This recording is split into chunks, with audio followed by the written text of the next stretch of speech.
வணக்கம், நான் உங்கள் Shabdina. Welcome back to Shabdina's kitchen. இன்றைக்கி நம்ம கிச்சனில் பார்க்க போது குலோப் ஜாமுன் எப்படி பண்ணுறது பார்க்க போகிறோம். ரொம்ப ஈஸியான ஸ்டைலில் டேஸ்ட்டாக எப்படி பண்ணுறது பார்க்க போகிறோம். ஃபெஸ்டிவல் டைமில் வந்து நிறைய பேர் ஸ்வீட்ஸ் பண்ண ஆசைப்படுவீங்களே, அப்போது இந்த குலோப் ஜாமுன் வீட்டில் ட்ரை பண்ணி பாருங்கள். அது மட்டும் இல்லைங்க, நம்மக்கிட்ட இருக்க இந்த நாகா குலோப் ஜாமுன் மிக்சர் வச்சு நான் பண்ண போகிறேன். ரொம்ப ஈஸியான ஸ்டெப்பில் சட்டுன்னு இப்படி வீட்டில் பண்ணுறது. வீட்டில் பண்ண தெரியாதவங்க கூட நான் சொல்கிற மெத்தடில் வீட்டில் ட்ரை பண்ணி பார்த்தீங்கன்னா ரொம்ப சூப்பராக பண்ண முடியும்.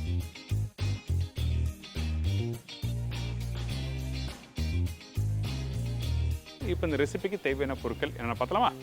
நாகா குலோப் ஜாமுன் மிக்ஸ் ஒரு பேக்கெட், சர்க்கரை 1/2 கிலோ, எண்ணெய் ஃப்ரை பண்ணுறதுக்கு தேவையான அளவு. வரப்போகிற ஃபெஸ்டிவல் டைமில் பார்த்தீங்கன்னா நிறைய ஸ்வீட்ஸ் பண்ணுவீங்க. அதுவும் பர்டிகுலராக எல்லார் வீட்லேயும் குலோப் ஜாமுன்னா கண்டிப்பாக நீங்கள் பண்ணுவீங்க. ஸோ இப்போது இந்த நாகா குலோப் ஜாமுன் மிக்ஸ் வச்சு எப்படி பண்ணுறது, அது மட்டும் இல்லை, இவங்க பின்பகுதியில் பார்த்தீங்கன்னா ஸ்டெப் பை ஸ்டெப்பாக எப்படி பண்ணோம் 4 ஸ்டெப்ஸ் கொடுத்துருக்காங்க. அதை பேஸ் பண்ணி நீங்கள் வீட்டில் பண்ணால் ஈஸியாக பண்ண முடியும். ஃபஸ்ட்டு நம்ம என்ன பண்ணுறோன்னா, இந்த குலோப் ஜாமுன் ரெடி பண்ணுறதுக்கு சுகர் சிரப் ரெடி பண்ண போகிறோம். அதாவது நம்மக்கிட்ட இருக்க 1/2 கிலோ சர்க்கரை,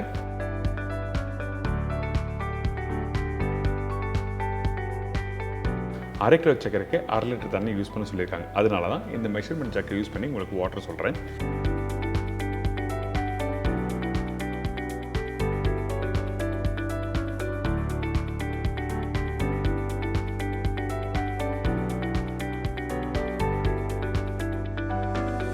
இதுக்கப்புறம் நம்ம என்ன பண்ணுறோன்னா, அந்த சர்க்கரையும் தண்ணி நல்லா மிக்ஸ் பண்ணுறோம். மிக்ஸ் பண்ணிட்டு கொஞ்சோண்டு பால் ஆட் பண்ணுறேன்.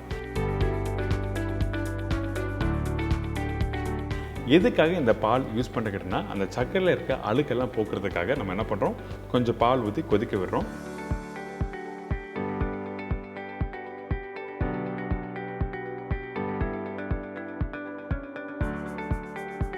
அந்த சக்கரை தண்ணி வந்து கொதிக்க கொதிக்க அந்த அழுக்கெல்லாம் மேலே வர ஆரம்பிச்சிடும். அதுக்கப்புறம் வடிகட்டி எடுத்துலாம். உங்களோட அடுப்பை வந்து ஸ்லோ பண்ணிவிட்டு இந்த மாதிரி ஒரு ஸ்டைனரை வச்சு நீங்கள் வடிகட்டி எடுத்துலாம். ஸோ இந்த மாதிரி நீங்கள் பண்ணும்போது அந்த சுகர் சிரப்பு நீட்டாக இருக்கும். இப்போ ஃபஸ்ட் டைம் பண்ணியாச்சு, இப்போ திருப்பியும் வந்து 2வது வாட்டி கொதிக்க விடுறோம். கொதிக்க விடும்போது மீதி உள்ள டஸ்ட் எல்லாமே வர ஆரம்பிச்சிடும்.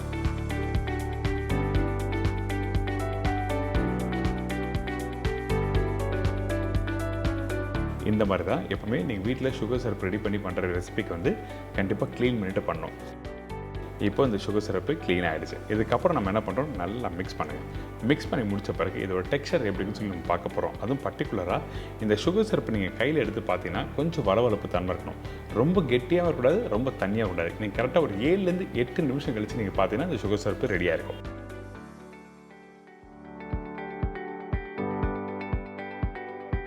இதுக்கு பிறகு நம்ம என்ன பண்ண போகிறோம்னா, நம்மக்கிட்ட இருக்க நாகா குலோப் ஜாமுன் மிக்ஸ் யூஸ் பண்ணி இப்போ டம்ப்ளிங் ரெடி பண்ண போகிறோம். அதாவது நல்லா ரவுண்டாக ஊட்டி எடுக்க போகிறோம். இதுக்கு வந்து ஒரு பேக்கெட் நாகா குலோப் ஜாமுன் மிக்சர் வந்து இந்த பவுலில் போட்டிருக்கேன். இதுக்கு பிறகு தண்ணி ஊற்ற போகிறோம். இந்த தண்ணி ஊற்றுற அளவு மெஷர்மெண்ட் என்ன கேட்டிங்கன்னா, 1 கப்பு நாகா குலோப் ஜாமுன் மிக்ஸுக்கு வந்து 1/4 கப் அளவுக்கு தண்ணி ஊற்றணும். இது கரெக்டான மெஷர்மெண்ட்டு. ரவுண்டாக நீங்கள் உருட்டி நீங்கள் ஃப்ரை பண்ணால் கரெக்டாக வரும். கொஞ்சம் தண்ணி அதிகமானாலும் உங்களுக்கு கரெக்டாக வராது, தண்ணி கம்மியாக இருந்தாலும் ஹார்ட் ஆகிடும்.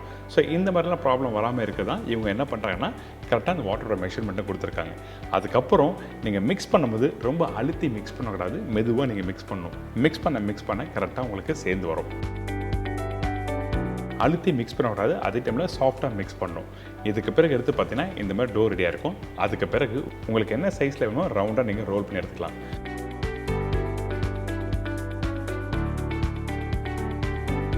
ரோல் பண்ணும்போது பர்டிகுலராக நீங்கள் எப்படி பண்ணுங்கன்னா, ஒரு சின்ன சைஸ் எடுத்து நம்மளோட உள்ளங்கை 2 உள்ளங்கை நடுவில் வச்சு நல்லா அழுத்தி நீங்கள் ப்ரெஸ் பண்ணுறீங்க. ப்ரெஸ் பண்ணிட்டு மெதுவாக ரிலீஸ் பண்ணும்போது அழகாக ரவுண்டாக வரும். இந்த மாதிரி எதுக்காக இப்படி பண்ணுறோம் கேட்டிங்கன்னா, அப்போ தான் உங்களுக்கு வந்து அந்த வெடிப்பு இல்லாமல் வரும். வெடிப்பு இல்லாமல் நீங்கள் ஃப்ரை பண்ணினா உங்களுக்கு குலோப் ஜாமுன் ஃபினிஷிங் வந்து சூப்பராக இருக்கும். அப்படி இல்லைனா ஃப்ரை பண்ணும்போது உடஞ்சிரும். இப்போ ஒரு சின்ன எக்ஸாம்பிள் காமிக்கிறேன் பாருங்கள். இப்போ இன்னொரு பீஸ் எடுத்து இந்த மாதிரி ரோல் பண்ணுறேன்.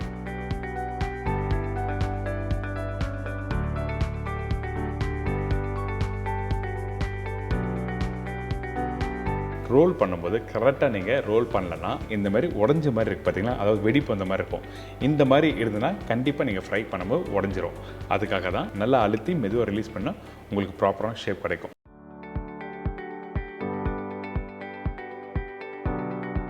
இந்த மாதிரி தான் நாகா குலோப்ஜாம் மிக்ஸ் வச்சு எல்லா டம்ப்ளிங்கும் ரெடி பண்ணி வச்சுருக்கேன். அதாவது குலோப்ஜாம் பால்ஸ் ரெடி பண்ணி வச்சுருக்கோம். இதுக்கப்புறம் ஃப்ரை பண்ண போகிறோம். ஃப்ரை பண்ணும்போது ரொம்ப கவனமாக இருக்கணும். எண்ணெய் ரொம்ப சூடாக கூடாது, மிதமான சூடில் வச்சு நீங்கள் ஃப்ரை பண்ணணும். இந்த இடத்துல கீ யூஸ் பண்ணலாமா கேட்டிங்கன்னா கண்டிப்பாக நீங்கள் யூஸ் பண்ணலாம். எண்ணெயில் போட்ட பிறகு அந்த பபுள்ஸ் வந்து அதிகமாக விடாது. ஸ்லோவாக மெதுவாக ஃப்ரை பண்ணணும். அப்போ தான் உள்ளே நல்லா வெந்து வரும். இதே ஹை ஃப்ளேம் வச்சு நீங்கள் ஃப்ரை பண்ணிட்டேன்னா கலர் வந்துடும், ஆனால் உள்ளே வேகாது. அதுக்காக நம்ம என்ன பண்ணுறோன்னா எந்த அளவுக்கு ஸ்லோ ஃப்ளேம் வச்சு ஃப்ரை பண்ண முடியுமோ கரெக்டாக ஃப்ரை பண்ணுங்கள். அதே டைமில் ஒரு கரண்டி வச்சு நீங்கள் ரொட்டேட் பண்ணணும். அப்படி பண்ணும்போது என்ன கேட்டிங்கன்னா உங்களுக்கு வந்து எல்லா சைடும் கரெக்டாக ஃப்ரை ஆகி வரும். அதனால தான் இந்த மாதிரி ஒரு சின்ன ஜல்லிக்கண்டை வச்சு நான் ரொட்டேட் பண்ணுறேன்.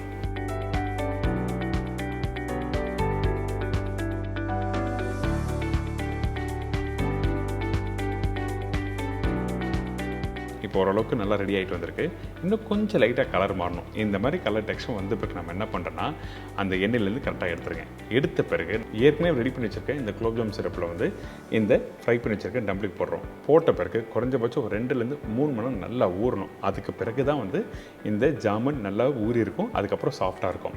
இதில் ஃப்ளேவருக்கு சில பேர் வந்து ரோஸ் வாட்டர் போடுவாங்க, அப்படி இல்லைனா ஏலக்காய் தூள் போடுவாங்க. நீங்கள் விருப்பப்பட்டால் நீங்கள் போட்டுக்கலாம், ஒன்றும் தவறு எதுவுமே இல்லை. இப்போ நல்லா ஊறட்டும். அதுக்கு பிறகு எடுத்து உங்களுக்கு உடச்சி காமிக்கிறேன்.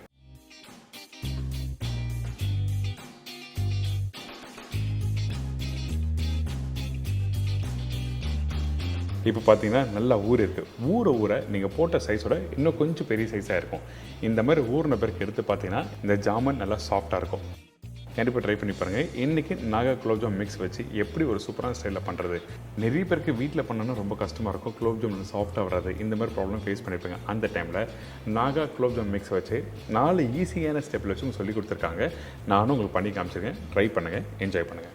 இப்போ எல்லாருக்கும் தெரிஞ்சிருக்கும் இந்த குலோப்ஜாம் எப்படி பண்ணுறது, நல்ல ஈஸியான ஸ்டைலில் நல்லா டேஸ்ட்டாக எப்படி பண்ணுறது. அது மட்டும் இல்லை, பர்டிகுலராக வந்து இந்த நாகா குலோப்ஜாம் மிக்சர் வச்சு ரொம்ப ஈஸியாக மாவு எப்படி மிக்ஸ் பண்ணுறோம், அதுக்கப்புறம் உருண்டை பிடிச்சி ஃப்ரை பண்ணுறது, இந்த பக்குவம்லாம் உங்களுக்கு புரிஞ்சிருக்கும். ட்ரை பண்ணுங்கள், என்ஜாய் பண்ணுங்கள். இதே மாதிரி நாளைக்கு இன்னொரு சூப்பர் ரெசிபி சந்திக்கிறேன். நன்றி, வணக்கம். See you, bye bye, take care.